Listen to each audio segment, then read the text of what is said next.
Very strange, almost haunted house. In Worthing, a reclusive widow is savagely beaten, then left for dead. It was like something out of a horror movie. Nobody had the right to take that life from her. He was a cold, calculating killer. And if we're talking psychopath, we're talking no sense of guilt. It was going to be a very difficult case to solve. Not even murder can keep a killer away from his crime scene. We had no motive here. Somebody had written that note to cover up the murder.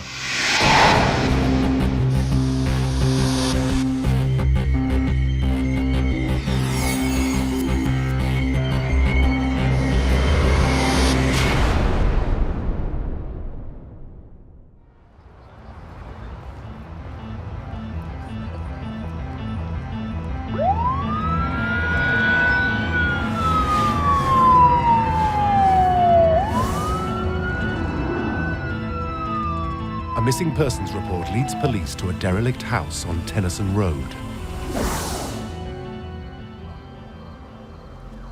The garden was completely unkept and overgrown, and you had to walk up a path, and there were bushes that you had to move to get into the front door. They're looking for an 87-year-old woman named Jean Barnes. She lives alone and hasn't answered her phone for days. Hello? Miss Barnes, are you here? It was a semi-detached Victorian house. It was huge. The house looked very neglected and sad. It was a jungle. There were trees that were 20 feet tall and 20 feet deep, and it was a real struggle just to get into the house.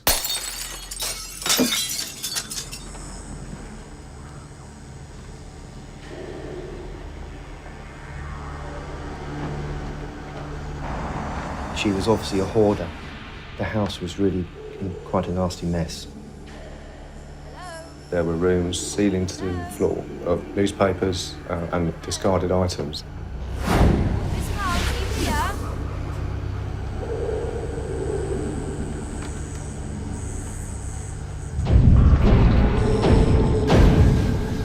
They found Miss Barnes' body. She'd been covered by a blanket, and she was dead.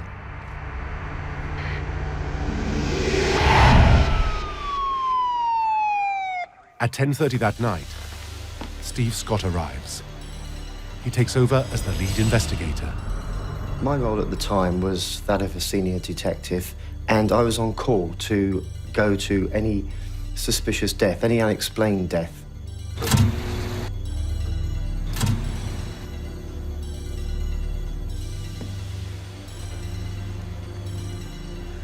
Removing the blanket raises immediate questions.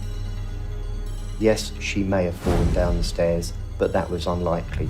Yes, she may have fallen over and banged her head, but that also was unlikely. Until pathologists can investigate the crime scene, the death of Jean Barnes is a puzzling mystery. What I wanted was the scene controlled and secured until daytime. I wanted Miss Barnes' body left there to give the pathologist an opportunity to view how the body was and how the scene was. I spoke to the detective chief inspector in the town. I said, I think this is murder.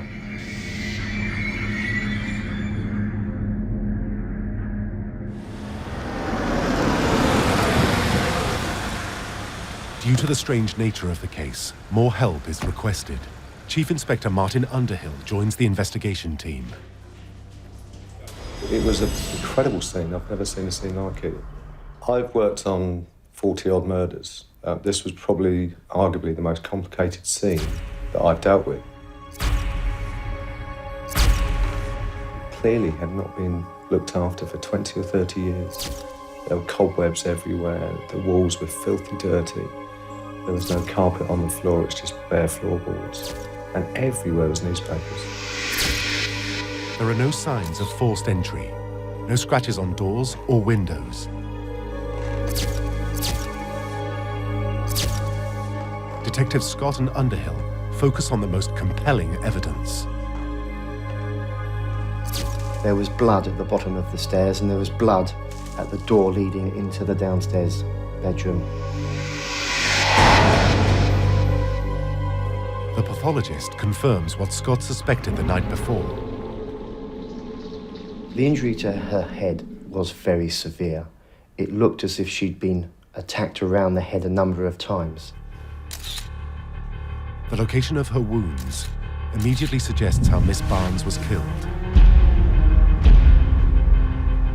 A number of blows had been rained down upon her head, with someone standing up and her being lower down. It's likely she was attacked in the hallway, dragged into the bedroom, then hit repeatedly.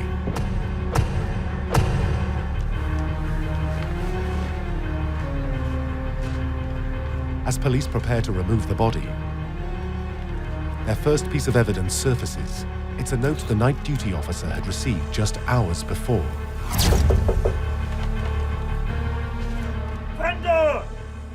One of the first people that approached the police in the early hours of that morning after the body had been discovered was the milkman. He told police that he had a note which he had taken from the doorstep, and it said that she was going into a nursing home. Dear Milkman, I'm sorry, but I'm going into hospital on Monday, 26th of July. Then I'll be going into a nursing home. Therefore, could you please leave me the bill after Friday 23rd and a loaf today? Thanks for your kindness, Jean Barnes. The milkman tells police he found the note a week ago. 3 days later, Barnes's last bill was paid by check.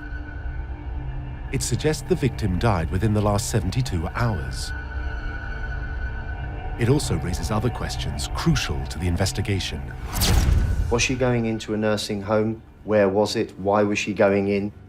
For us, this was important. The police need answers, and fast, if they hope to catch a killer. They have no obvious motive, no substantial evidence. Whoever murdered Jean Barnes is out there, and free to strike again.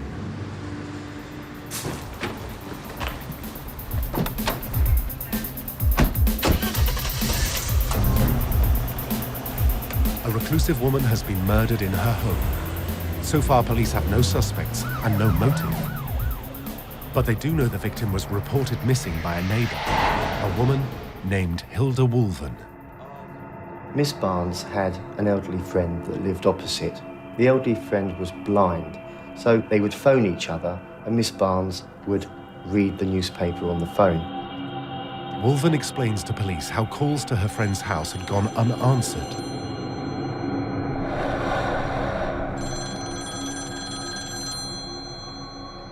She thought that was strange because Miss Barnes was reclusive and never went out, so she contacted the police.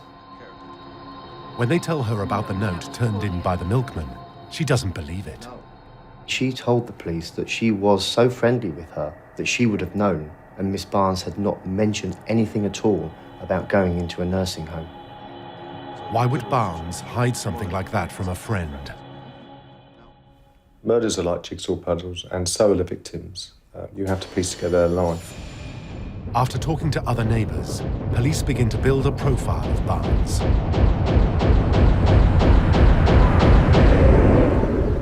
They learn she had become increasingly isolated.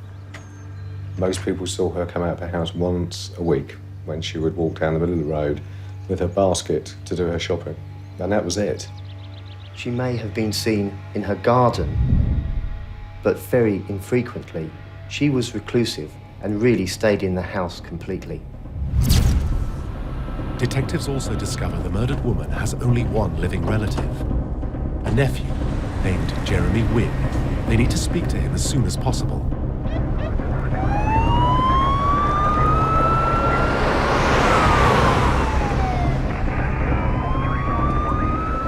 Wynn is tracked 125 miles from the crime scene to Dorset, where he lives with his wife Maureen.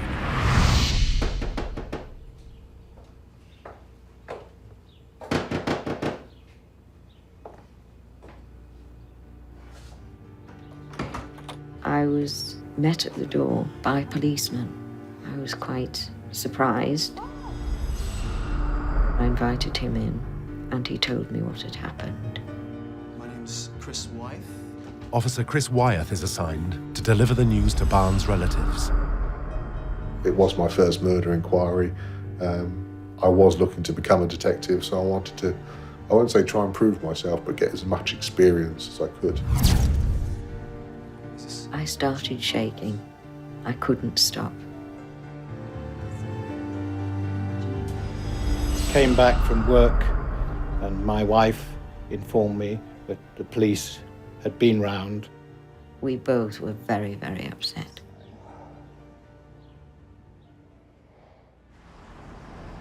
The news of his aunt's death is shocking. But for Jeremy Wynne, the situation is about to get much worse.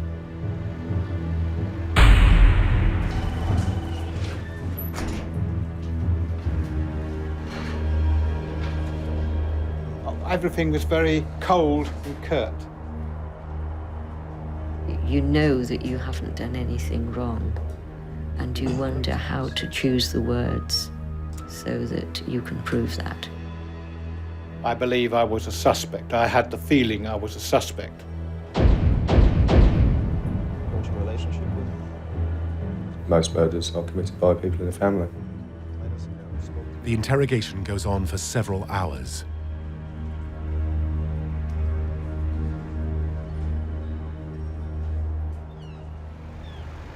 Then suddenly, the mood changes. I presume when the way they questioned me, or my answers, or the way I looked at them, they changed their minds. But there was definitely a big change at around 4 o'clock of that day. He was very well alibied at work and at home with his wife and his employer. Wynne now paints an extraordinary picture of his aunt for detectives. One completely at odds with the profile of a lonely hermit. My aunt was a brilliant intellectual. She had a photographic memory. She was one of the first women to go to Cambridge. She worked as a translator in the Foreign Office. She spoke 6 languages fluently. She had served her country for the Secret Service during the war, so patriotically. Suddenly, behind the body, behind the murder, I had a vibrant, beautiful woman. Over 50 years ago, Barnes suffered a heartbreaking loss with the death of her fiancé, a fighter pilot killed in action during the Battle of Britain. So she was obviously a very talented, very capable lady whose life just stopped because her fiancé was killed. Once he'd died, she could see no reason to have any other partner, and when she was killed, she was wearing a gold band on her wedding finger. Living alone in the house she inherited from her parents, the Cambridge graduate became a recluse. When asked about the milkman's note and its suggestion that Barnes was about to move to a nursing home, the Wynnes are skeptical. We knew she would never enter a nursing home or a residential home. She was just not that type of individual. If the victim hadn't written the note, who had? So the note was telling a lie. And why would she tell a lie? We suddenly thought, this is not a genuine note. This is someone trying to lay a smokescreen. The case has taken a sudden twist. Police suspect the killer may have tried to cover his tracks by forging a note. To confirm it, they recover other handwriting samples from the crime scene. We had handwriting from Miss Barnes in the house. They send all the materials to handwriting expert Kim Hughes. It's a fairly slow process because you have to look at the fine detail of all the letters that you have in a signature or in a question note. The types of things that we do when we make these comparisons is perhaps initially just look at the shapes of letters, letter designs in the questions and the specimen handwriting to see if they correspond or if they don't correspond. As Hughes gets to work, the forensic team continues searching the house. It's done slowly, methodically, and thoroughly to make sure that nothing is missed. We submitted hundreds of items to the laboratory. There were thousands and thousands of exhibits. The stacks of newspapers alone date back almost 40 years. Normally you can examine a murder scene in a normal house in 3 or 4 days. I knew this was going to take 3 or 4 weeks. We had no motive here. And without a motive, it's really hard to find your lines of inquiry. She had obviously been living a reclusive life, and straight away we realised that if she lived alone and she was a recluse, that it was going to be a very difficult case to solve. The lack of motive remains a big stumbling block.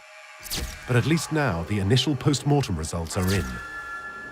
The pathologist said that it was probably a blunt, heavy instrument. She'd had 9 or 10 heavy blows around the head. The injury to her head was massive. This wasn't an accidental fall. Someone had staved her skull in. It's one of the worst head injuries I've seen. Narrowing down the time of death is vital, and the post-mortem has turned up an important clue that could help determine when the killer struck. There were some maggots and flies that had infested the body. Flies are fascinating creatures because they produce maggots which destroy rotted carcasses. They also help us time the time of death because each generation of maggot takes a certain cycle of days to be born. They were killed in alcohol and then sent off for examination. The evidence so far indicates Barnes had been dead at least 3 days. It substantiates reports from neighbours and the suspect note from the milkman. But the date can't be confirmed until the lab report on the insects is complete.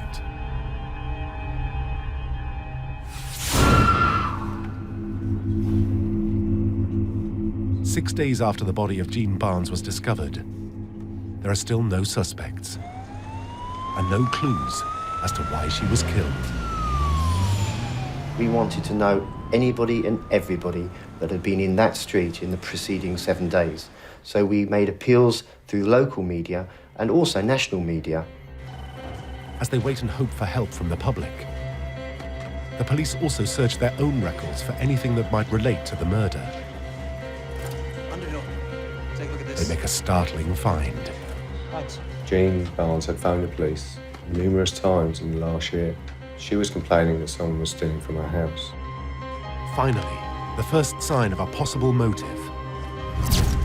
Police had investigated her complaints about missing antiques and paintings. We started finding dust marks on walls and dust marks on cabinets or tables where obviously something had been stored and then moved, and the dust marks showed the shape of the item that had gone. But in the immense clutter of the house, there was no way to tell if anything had actually been taken. Because she was elderly, because she was reclusive, because she was extremely irritable, the police didn't take the call seriously. It's now painfully clear. Barnes was right to be concerned.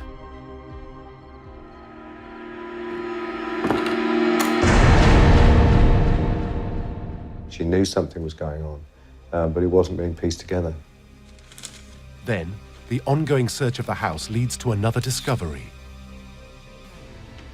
We found a writing cabinet which had various letters and discharge papers for her relatives.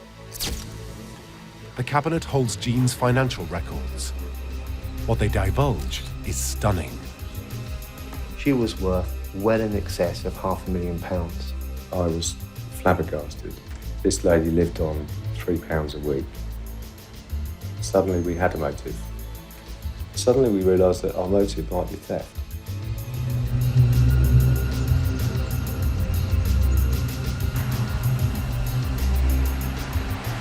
This revelation leads detectives straight back to Jean's nephew, Jeremy Wynne.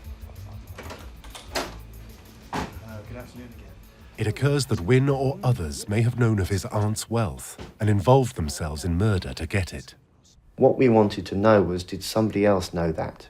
And is that why they had decided to target her? The £500,000 fortune. We were very shocked at the time. And their shock seems genuine.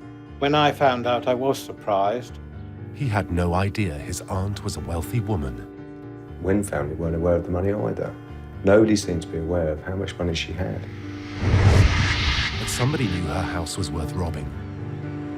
They knew how to get in, and it appears they knew how to get away with it.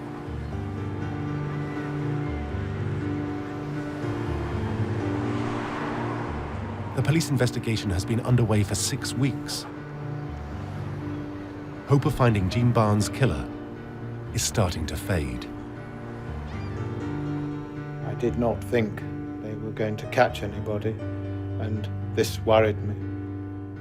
We didn't hold out a great deal of hope, I must confess.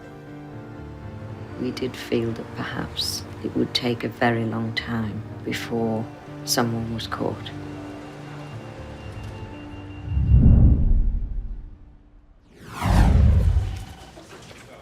Desperate for a break in the case, police return to their files. They uncover another complaint made by Jean Barnes that may finally point a finger at her elusive murderer.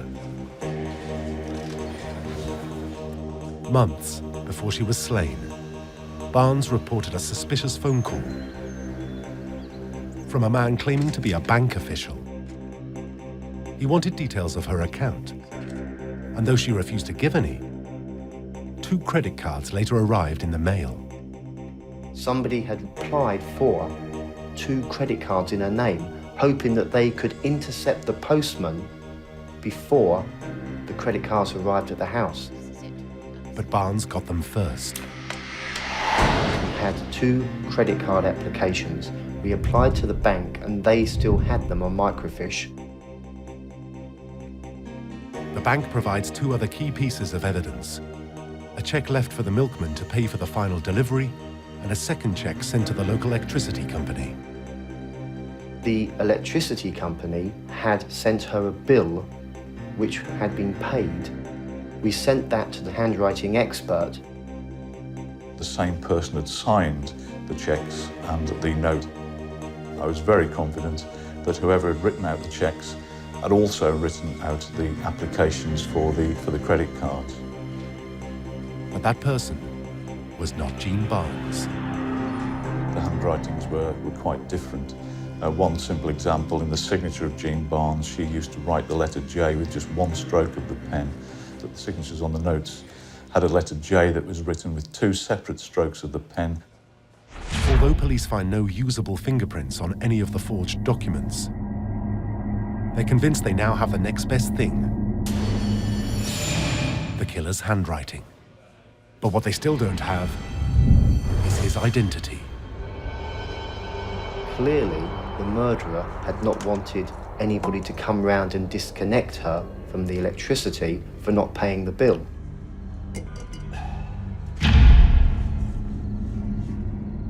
We had theft of antiques and someone who was financially targeting Jean Barnes. There was a torn envelope on the table in that kitchen. When you took that torn envelope from the inside of the house and married it up with the letter that had been left to the milkman, it was an exact match. The envelope in the kitchen was indeed the envelope that the electricity bill had come in.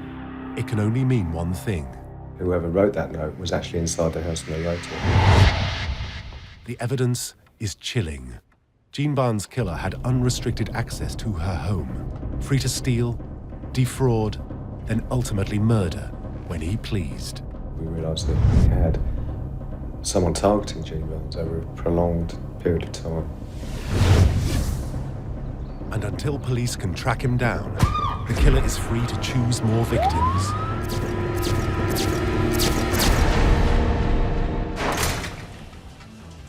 It's been 2 months since Jean Barnes was murdered. Money is the motive, but police still have no suspects. Until, finally, they get a tip from the public. A number of people called the local police to say that there'd been a confidence trickster, a conman, operating in the town. He was using a scam to say that he'd broken down and could he be lent £25, which would get him home. We put that MO into the computer, only one name came back. This man travelled across the county, ripping off members of the public. His name, Raymond Price.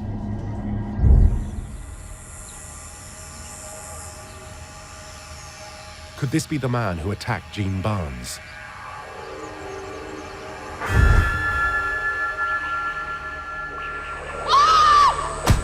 Did he commit murder, then forge documents to keep stealing from his victim? Worthing police now join several other forces in a nationwide hunt for Raymond Price. He would just literally keep moving. He had no roots, he had no family or friends. At the same time, another suspect is emerging, a man named Robert Smith. He was a drug addict that lived in the town. He had committed a burglary in the same street. He'd used a coat hanger to go through the letterbox to slip the front door. This technique leaves no visible signs of entry, as was the case at the Barnes house.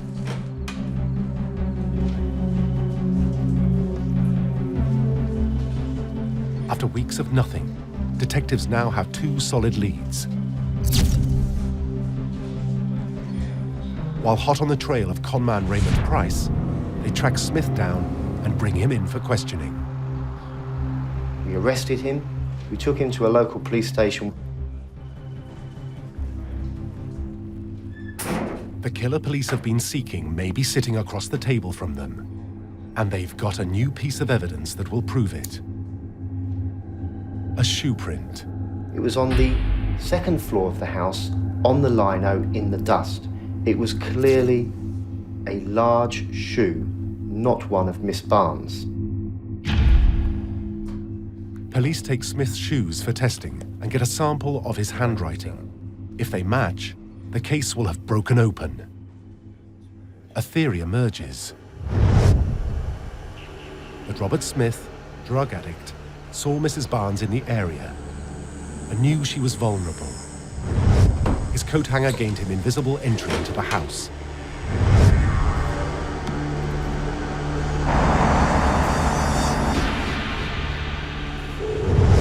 His habit drove him back, stealing whenever he needed money, until the night Barnes confronted him.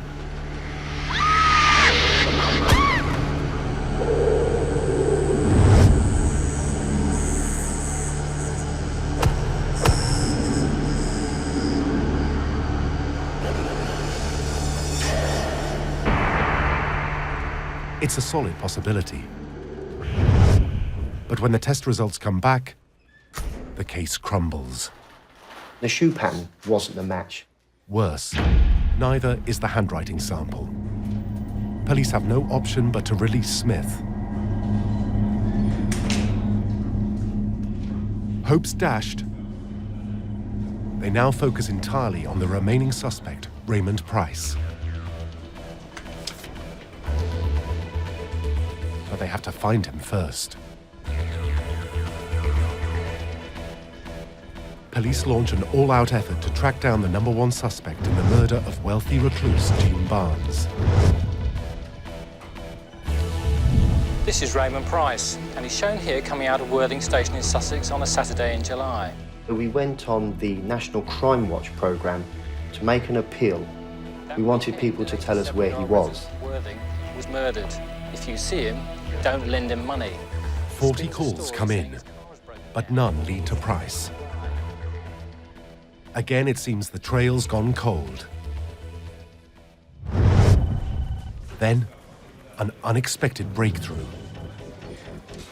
2 days later, he gave himself up. He saw the programme. A 6-week manhunt ends. Price is arrested on suspicion of murder. The shoes are confiscated and handwriting samples ordered. He fully admitted being in that road, admitted the offences he committed, but denied ever meeting Jean Barnes or ever being to the house. Police suspect otherwise. He'd been in the road at the key time, had he seen anybody, but as importantly, what was he doing outside Miss Barnes' house?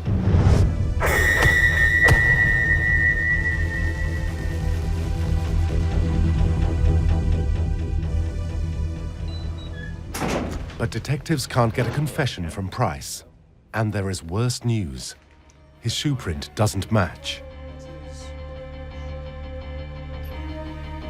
Nor does his handwriting.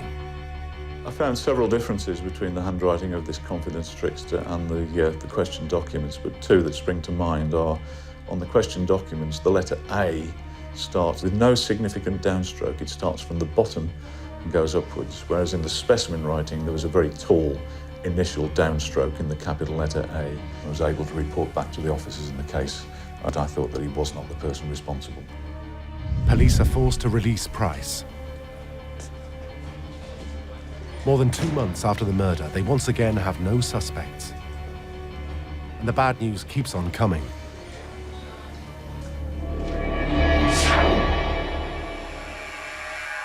Jean Barnes' final postmortem report has a shocking revelation.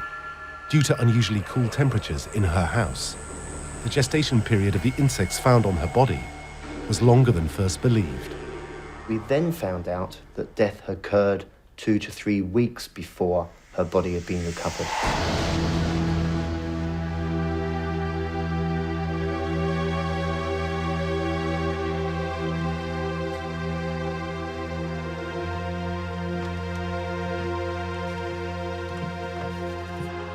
Time of death is one of the most important clues in any investigation. For 2.5 months, police have been trying to solve the case with faulty information. Barnes lay dead not for days, but for weeks. The local TV newspaper was opened on a date on the 12th. There were eggs, milk and bread in the house, dated the same date, tied in with what we were being told by the entomologist. It's a disturbing revelation. While the killer continued to rob her house, Jean Barnes lay lifeless on the floor for at least 14 days. Somebody had been going in and out of the house after the murder had occurred. We needed to know who that was. The new timeline completely exonerates the drug addict, Robert Smith, who was in jail at the time of the murder. It also sends police into the neighborhood again, redoing hundreds of interviews based on the new information. A lot of our house-to-house inquiries, a lot of our media appeals have been based on people in the road in the 7 days leading up to the police becoming involved. With the trail going cold, investigators reach outside the department. They call in renowned criminal profiler, Dr. Julian Boone. My job was to come in and simply look at it from a different, not better, different perspective, from a psychological perspective. Boone tries to put himself inside the mind of the killer.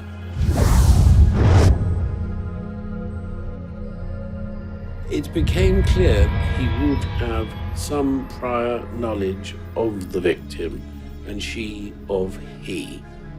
He would have known in advance that the victim was perfect for the scam that he was trying to enact.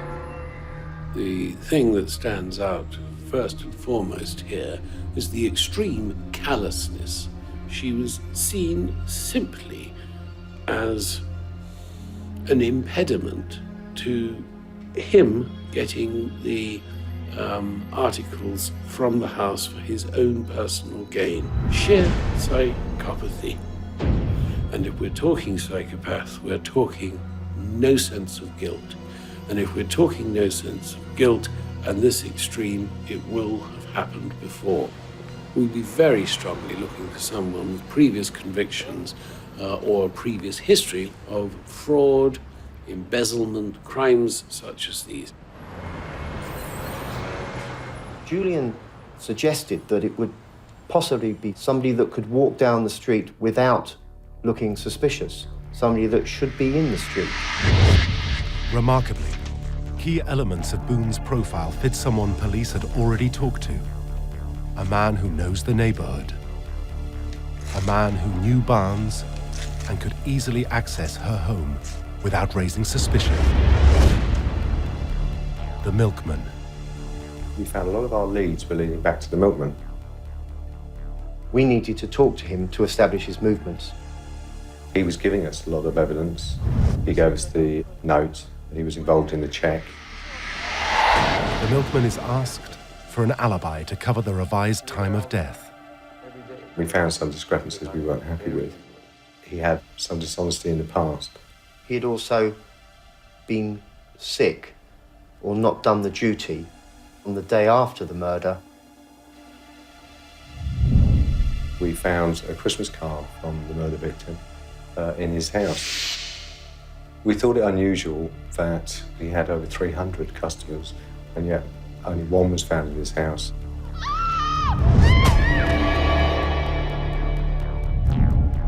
A handwriting sample could be all the police need to finally catch their killer. They are certain Kim Hughes can prove the milkman's writing matches the forged documents. But they're in for another major disappointment. I found that they differed, and I was confident that he was not the writer of the questioned documents. Like the Conman and the drug addict, there was handwriting which didn't match. There were shoe patterns which didn't match. It became apparent that he wasn't the person who killed Jean Barnes. The milkman, like the others, walks free. Every time we found one door that opened, another door shut. We just couldn't find the pieces of the jigsaw. Once again, the investigation is in limbo. It's now 3 months since the murder, and Detective Scott is under enormous pressure to get results. Last month, we asked for information on the murder of the 87-year-old Jean Barnes, who was bludgeoned. By now, they've conducted 900 interviews, We also gave the made extensive media appeals, and forensically examined the Barnes house for 9 weeks. We had seized over 2,000 exhibits. The investigation cost £750,000 if you include all the salaries and forensic submissions. Over 210 police officers and staff involved. Backs against the wall, lead investigators call an all-hands brainstorming session. I said to the team, come on, let's dig deep. Someone here must have an idea. Chris Wyeth put his hand up very nervously and said, I've got an idea, sir. Why don't we put the handwriting on Crime Watch? Why don't we put the handwriting on TV and see if someone recognises it? And that was a new door that we'd opened, and I was very excited by that. And I thought this might help solve the murder. Police detail the killer's handwriting on their second Crime Watch appearance, as well as the local 6 o'clock news. some of the details. Yes, on the Alliance and Leicester application, for example, it asked for Miss Barnes' mother's name. We had over 200 responses. Julian Boone evaluates the calls, paying closer attention to those that best fit his profile of the killer. One astonishing story emerges. A woman named Audrey Ridpath claims to know exactly whose writing it is. She's seen this forger's handiwork before. When I saw the letter, I just rang the police and told them where they'd find the other false one. It's like it. You'll find it at the Westminster Bank, one almost the same. And it's a man named David Munley. David Munley is a local handyman. Ridpath had hired him 4 years ago, then referred him to her elderly neighbour. He went in there and he worked there very well for a while. And then, of course, he started stealing things. The elderly neighbour had suffered some thefts, but also, significantly, 3 cheques had been stolen and forged. Ridpath visited the bank on behalf of her neighbour. And they said, yes, got a letter saying that she had gone into a nursing home. We'd seen that before. We'd seen that on the letter left for the milkman. And a name that appears in the neighbour's letters raises even more red flags. Please allow my nephew, David Armstrong, to cash these 3 cheques. But it's an alias. David Armstrong is David Munley.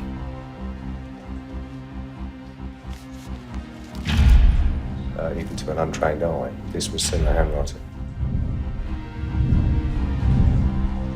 Hoping they finally got their man, police rushed the handwriting samples to Kim Hughes. But they've been down this road before. Is David Munley a cold-blooded killer or another innocent suspect?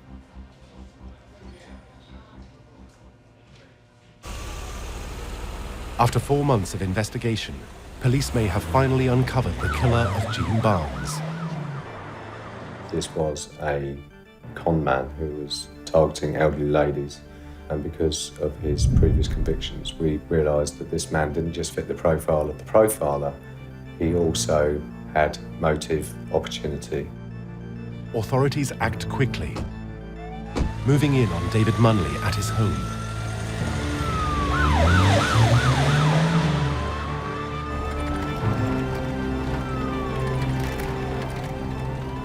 We found him living 240 yards from Miss Barnes's house. Everything about him was medium, average. He was just an average 50-odd-year-old man. He was just coming to from his sleep. I shook him on the shoulder and I said to him, "I'm arresting you for the murder of Jean Barnes." He's taken into custody, but police need more.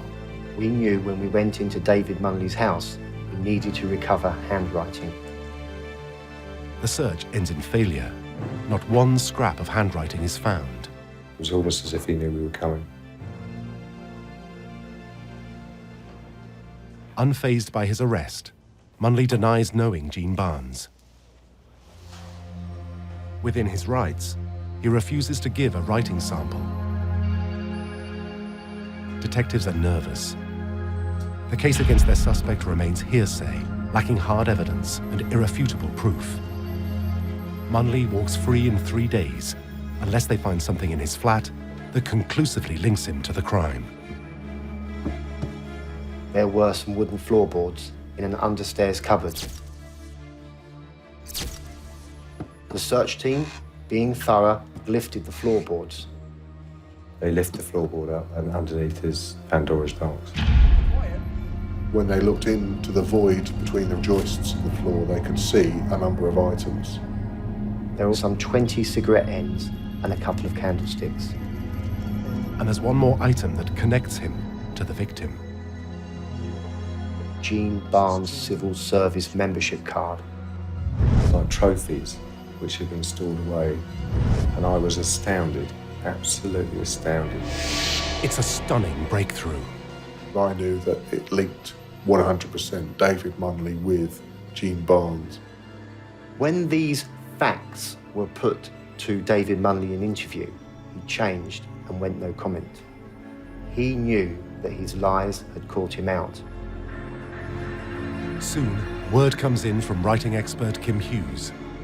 His comparison of the other forgeries further strengthens their case. There was very strong evidence that he was the writer. I was happy that they were written by the same person. Munley's shoes are also matched to the print found in Barnes' house.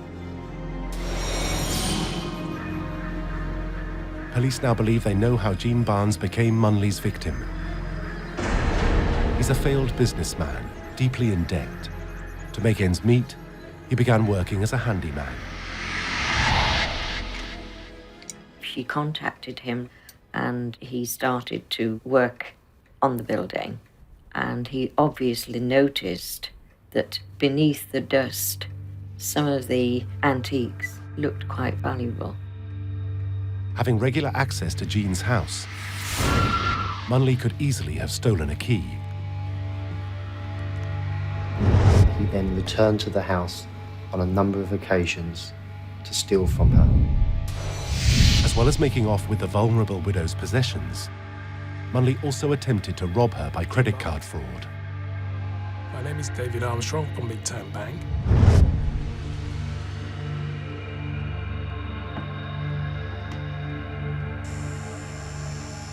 He was able to steal at will,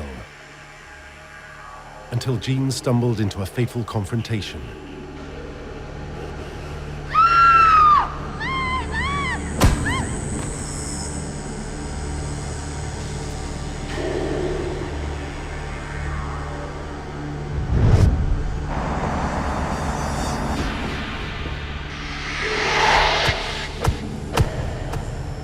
Not bothering to dispose of the body, Munley took a trophy of his deed, stashing it in his hiding place.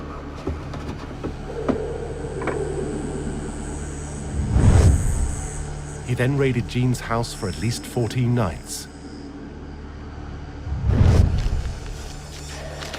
buying time to rob the dead woman with the milkman note and check, as well as the check to the electric company.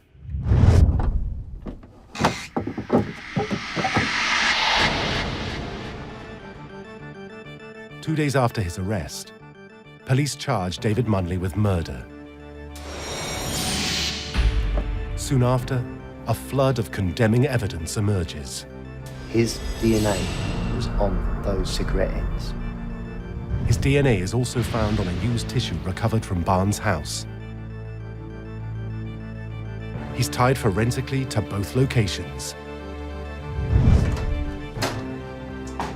Later, Barnes' nephew recognizes his aunt's property when police show him pictures of items turned in by antique dealers. When they saw Munley on the media coverage, they realised where the antiques had come from and immediately contacted the police. David Munley is convicted and sentenced to life behind bars. He doesn't appeal, but never admits to killing Jean Barnes.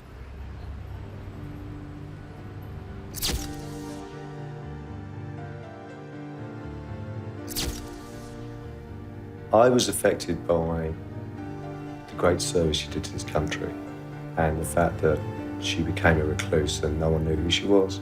And actually she had some fantastic stories to tell, but there was no one there to hear them. So I thought it was an awful end to an interesting life. I felt very badly about the fact that I didn't force myself to go to my aunt for 6 months before the murder happened. It's absolutely.